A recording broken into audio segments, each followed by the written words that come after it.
Hi. My name is Alicia Andrade. This is my story. It's not an easy one to tell. It's about choices, mistakes, and the kind of secrets that can tear a family apart. It all started on a quiet Friday night. The kind of night that feels ordinary until it isn't. Until something happens that changes everything. I was a single mother, raising 2 kids on my own. My daughter, Elena, was 16, smart, independent, but distant. My son, Jonathan, was 12. He was growing up fast, taller than most boys his age, and starting to ask questions about life that I wasn't ready to answer. That night, I thought I was doing what I always did. Tucking Jonathan into bed, like I had since he was little. But what I saw, what happened after, it wasn't something I could have prepared for. This is a story about boundaries crossed, trust broken, and the consequences that followed. It's about how one moment can change everything. If you've ever made a mistake you couldn't take back, or felt the weight of a secret too heavy to carry, maybe you'll understand. Maybe you'll see a piece of yourself in this story. But I warn you, it's not an easy story to hear. It's raw, it's real, and it's one I've carried for a long time. So, let me take you back to that night. The night everything changed. This is my story. And I need to tell it. Let me tell you about us. About who we were before that night. My son, Jonathan, was 12 years old. But he wasn't like most 12-year-olds. He was tall for his age, almost as tall as me. He had this quiet confidence, but also this innocence that made my heart ache. He was curious about everything, always asking questions, always trying to figure out how the world worked. But there was something else. Something I didn't know how to handle. He was changing. Not just physically, but emotionally too. He'd get these moods, these moments where he'd shut himself in his room and not talk to anyone. I didn't know how to reach him. I didn't know if I even should. Then there was Elena. My daughter. She was 16, and she was everything I wasn't at that age. Strong, independent, unafraid to speak her mind. But she was also distant. She spent most of her time in her room, texting her friends or listening to music. She and Jonathan fought constantly, over the TV, over the couch, over who got the last slice of pizza. And then there was me. Alicia. A single mother in her late 30s, trying to hold it all together. My divorce had left me drained, emotionally and financially. I worked long hours, came home exhausted, and tried to be there for my kids. But it never felt like enough. I loved them. More than anything. But love doesn't always fix things. Sometimes, it's not enough to keep the cracks from showing. That Friday night, I thought it was just another evening. Dinner, TV, bedtime. But looking back, I can see the signs. The tension in the air. The way Jonathan and Elena bickered more than usual. The way I felt so alone, even with my kids right there in the same room. I didn't know it then, but we were all on the edge of something. Something that would change us forever. That night started like any other. But it didn't end that way. Act 1, Establishing the Family Dynamics, 3 to 10 o'clock, Scene 1, a tense family dinner show. The family eating dinner together. Alicia is distracted, scrolling through her phone, while Elena and Jonathan bicker over trivial things. Highlight the lack of communication and emotional distance between Alicia and her children. Scene 2, Sibling rivalry. Later that night, Jonathan and Elena fight over the sectional couch while watching TV. Their playful argument escalates into a physical tussle, which ends with Jonathan accidentally touching Elena inappropriately. Both are shocked, but don't address it. Elena storms off to her room, and Jonathan is left confused and aroused. Scene 3, Alicia's loneliness. Alicia tucks Jonathan into bed, a ritual she's kept since he was a child. She seems distant and preoccupied, hinting at her own struggles with loneliness and unmet emotional needs. That night, after dinner, I sent the kids to bed. Elena went to her room without a word, like she always did. Jonathan lingered for a bit, half watching TV, half dozing on the couch. I was tired. So tired. But I still went through the motions. I walked into Jonathan's room to turn off his light, like I'd done 1,000 times before. He was already in bed, the sheets pulled up to his chin. I smiled faintly, thinking how much he still looked like my little boy, even though he was growing up so fast. I reached for the lamp, my fingers brushing the switch. But something felt off. I can't explain it. A mother just knows. I turned back to him. "Jonathan?" I said softly. He didn't answer. He was pretending to be asleep, but I could see the tension in his body. The way he was holding himself so still, like he was afraid to move. I don't know what made me do it. Maybe it was curiosity. Maybe it was something deeper, something I didn't want to admit to myself. But I reached out and pulled back the sheets. And then I saw it.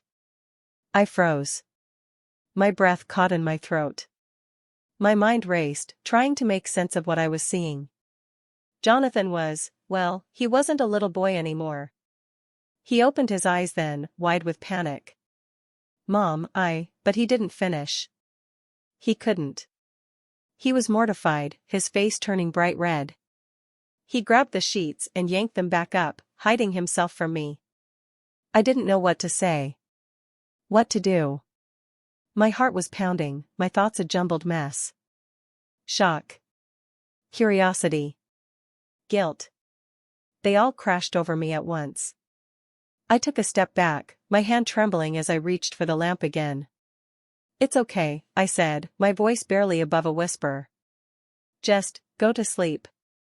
I turned off the light and left the room, closing the door behind me. But I couldn't leave. I stood there in the hallway, my back against the wall, trying to steady my breathing. What had just happened? What had I done? I didn't have answers. All I knew was that something had shifted. Something had changed between us, and I didn't know how to fix it. But the truth is, I didn't want to fix it. Not then. Not in that moment. And that's where it all began. That night, I made a choice. A choice that would change everything. I didn't go back to my room that night. I couldn't. My mind was spinning, my heart racing. I felt. I don't even know how to describe it. Confused. Curious. Lonely. I stood in the hallway for what felt like forever, staring at Jonathan's door. Part of me knew I should walk away. That I should go to bed, forget what had happened, and pretend it was just a strange moment. But I didn't. I opened the door and stepped back inside. The room was dark, except for the faint glow of the nightlight. Jonathan was still lying there, his back to me, the sheets pulled tight around him. "Jonathan," I whispered. He didn't answer at first. But then, slowly, he turned to look at me. His eyes were wide, scared. "Mom, I'm sorry," he said, his voice shaking. I sat down on the edge of his bed. My hand reached out, almost on its own, and brushed his hair back from his forehead. "It's okay," I said softly. "You don't have to be sorry." But it wasn't okay. I knew that. Deep down, I knew I was crossing a line. A line that should never be crossed. I don't know what came over me. Maybe it was the loneliness. The years of feeling like I wasn't enough. Like I didn't matter. Maybe it was the way he looked at me, like I was the only person in the world who could make things right. Whatever it was stronger than me. I leaned down and hugged him. At first, it was just a mother comforting her son. But then, it changed. I felt him tense under my touch.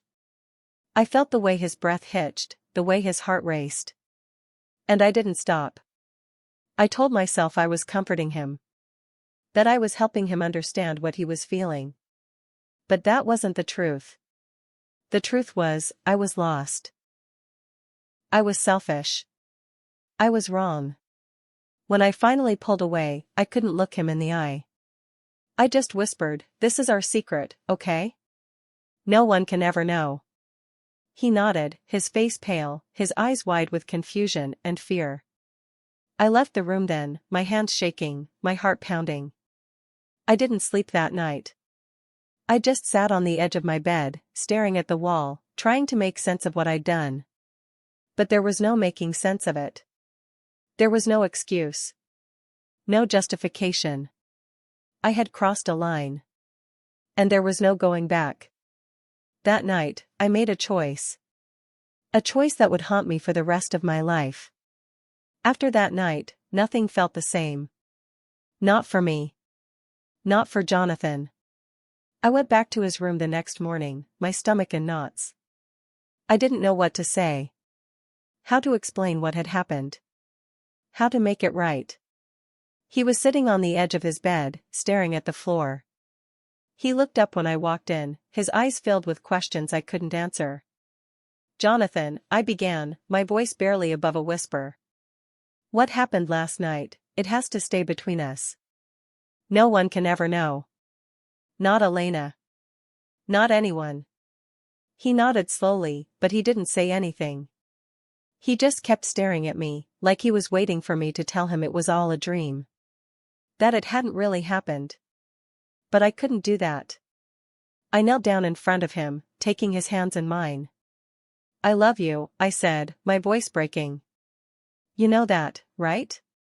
No matter what, I love you." He nodded again, but his eyes were still filled with confusion.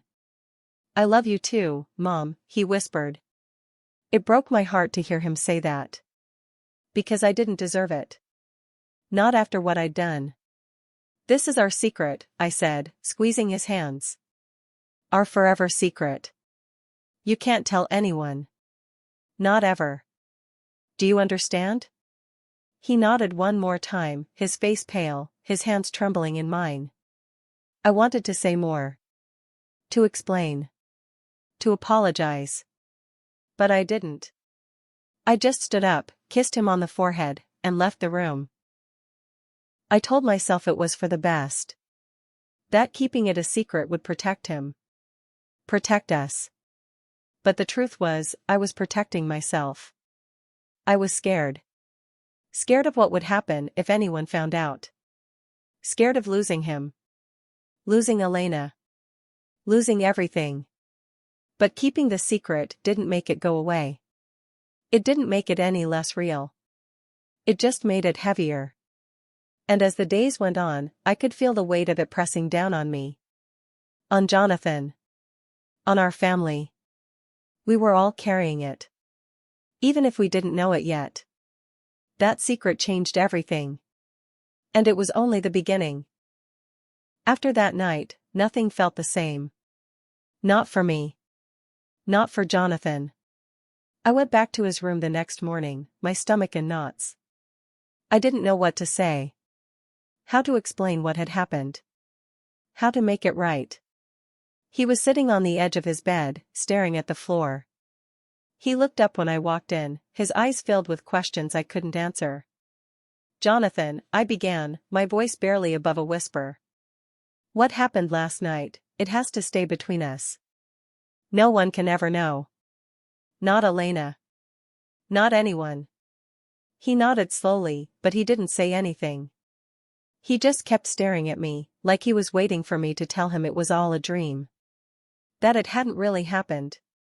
But I couldn't do that. I knelt down in front of him, taking his hands in mine. "I love you," I said, my voice breaking. "You know that, right? No matter what, I love you." He nodded again, but his eyes were still filled with confusion. "I love you too, Mom," he whispered. It broke my heart to hear him say that. Because I didn't deserve it. Not after what I'd done. "This is our secret," I said, squeezing his hands. "Our forever secret. You can't tell anyone. Not ever. Do you understand?" He nodded one more time, his face pale, his hands trembling in mine. I wanted to say more. To explain. To apologize. But I didn't. I just stood up, kissed him on the forehead, and left the room.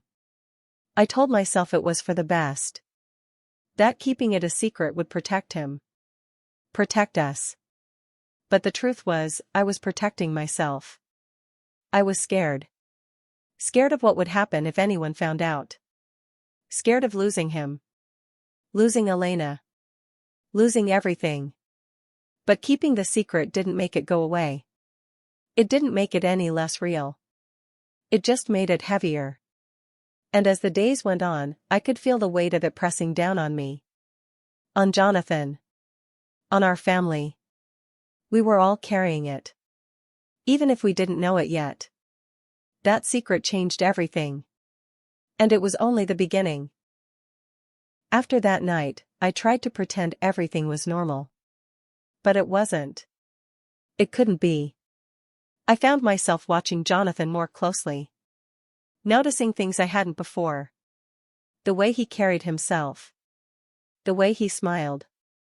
The way he looked at me sometimes, like he was waiting for me to explain what had happened. But I didn't explain. I couldn't. Instead, I became erratic. One moment, I'd be overly affectionate with him, hugging him too tightly, brushing his hair back, telling him how much I loved him. The next, I'd pull away, avoiding his eyes, keeping my distance. It wasn't fair to him. I knew that.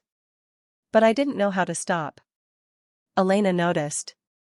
Of course she did. She was always so observant, so sharp. She'd catch me staring at Jonathan, or see me flinch when he walked into the room. "What's going on with you two?" she asked one day, her arms crossed, her eyes narrowed. "Nothing," I said quickly, too quickly. "Why would you think something's going on?" She didn't answer. She just gave me this look, like she didn't believe me. And why should she? I wasn't acting like myself. I started drinking more. Just a glass of wine here and there at first, but soon it became a habit. Something to numb the guilt, the fear, the shame. I'd stay up late, sitting in the dark, staring at the TV without really watching it. My mind would race, replaying that night over and over again. Wondering what I could have done differently. Wondering if I could ever make it right. But I didn't know how. And the more I tried to pretend everything was okay, the worse it got. For all of us. Elena wasn't stupid. She could see something was wrong. And she wasn't the type to let things go. She started watching me. Watching Jonathan. She'd catch us in the hallway, or at the dinner table, and her eyes would dart between us, like she was trying to piece together a puzzle. One night, she cornered Jonathan in his room. I didn't hear the whole conversation, but I heard enough. "What's going on with you and Mom?" she demanded, her voice sharp. "Nothing," Jonathan said, his voice trembling. "I don't know what you're talking about." "Don't lie to me," she snapped. "I'm not blind. Something's going on, and I want to know what it is." "There's nothing," he shouted, his voice breaking. "Just leave me alone." I stood in the hallway, my heart pounding, my hands clenched into fists. I wanted to go in there. To stop them. To explain. But I couldn't. Instead, I just listened as Elena stormed out of his room, slamming the door behind her. She didn't talk to me about it. Not directly. But I could feel the tension growing between us. The way she'd glare at me across the dinner table. The way she'd avoid my touch when I tried to hug her. She was pulling away. And I didn't know how to stop her. Jonathan was pulling away too. He spent more time in his room, avoiding me, avoiding Elena. He stopped asking questions. Stopped smiling. And I just kept spiraling. I didn't know how to fix it. How to make it right. All I knew was that the secret was tearing us apart. And it was only a matter of time before everything came crashing down. That's when things started to unravel. And there was no stopping it. It was a Saturday morning. The house was quiet, too quiet. I was in the kitchen, trying to focus on making breakfast, but my hands were shaking. Jonathan walked in, his face pale, his eyes avoiding mine. Mom, he said softly, we need to talk. My heart dropped. I knew what was coming. I could see it in his face. The guilt. The fear. The confusion. Not now, I said quickly, my voice barely above a whisper. Later, okay? But he didn't listen. He stepped closer, his voice trembling. I can't keep doing this. I can't keep pretending like nothing happened. I opened my mouth to respond, but before I could say anything, I heard a noise behind me. Elena was standing in the doorway, her face pale, her eyes wide with shock. She'd heard everything. What are you talking about? She demanded, her voice shaking. What happened? Jonathan froze, his eyes darting between me and Elena. I could see the panic in his face, the fear of what was about to happen. Elena, I began, my voice trembling, it's not what you think, don't lie to me, she shouted, cutting me off. I heard you. What's going on? What did you do? I didn't know what to say. How to explain. How to make her understand. But the truth was, there was no explanation. No justification. I broke down. Right there in the kitchen, I collapsed into a chair, tears streaming down my face. I'm sorry, I whispered, over and over again. I'm so sorry.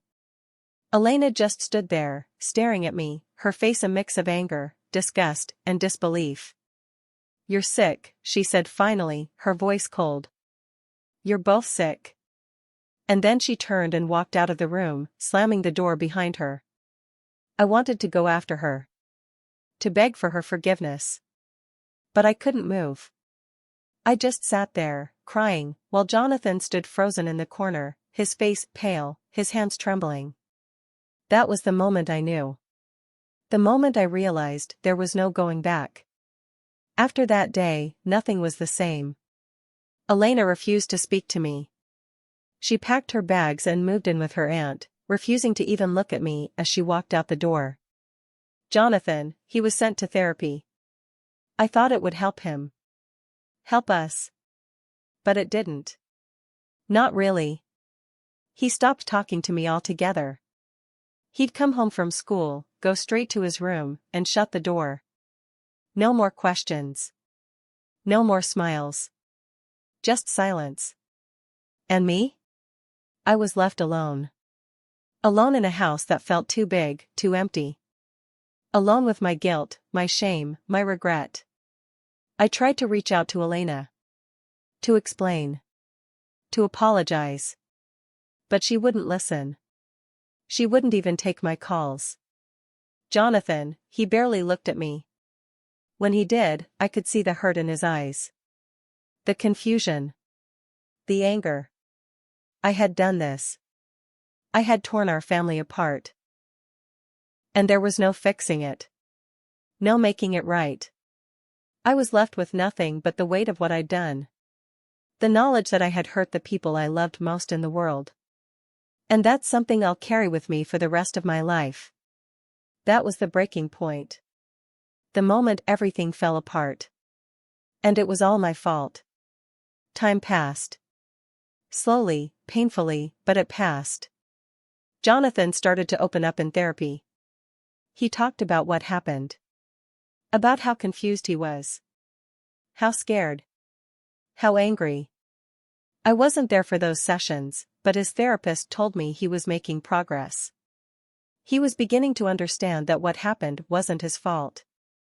That he wasn't to blame. I wanted to tell him that myself. To look him in the eyes and say, this was my mistake. My failure. Not yours. But I didn't know how. So, I wrote him a letter. And Elena too. I poured my heart into those words. I told them how sorry I was.